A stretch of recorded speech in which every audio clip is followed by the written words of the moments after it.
Bunday driblingni Vinicius bajarishi futbol uchun hatto taqiqlanishi kerakdek tuyuladi. Aks holda u oxiri himoyachilarning belini sindirib yuboradigandek. Luka Modric maydon markazida to'pni qabul qilib, Viniciusga zo'r kesib beruvchi pas uzatadi. U to'pga yaqinlashadi va uni to'liq nazoratiga oladi.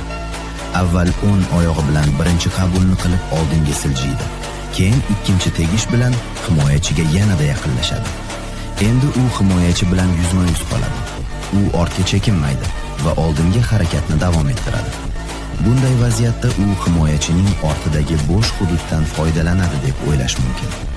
Ko'rib turibmizki, himoyachining nigohi Viniciusning oyog'iga qadalgan. U esa vaziyatni to'liq nazorat qilmoqda. Vinicius tayanch oyog'ini qo'yadi va aynan shu paytda himoyachining oyoqlari bir chiziqda qoladi. U o'ng oyog'i bilan fint qiladi. Shu harakat bilan himoyachi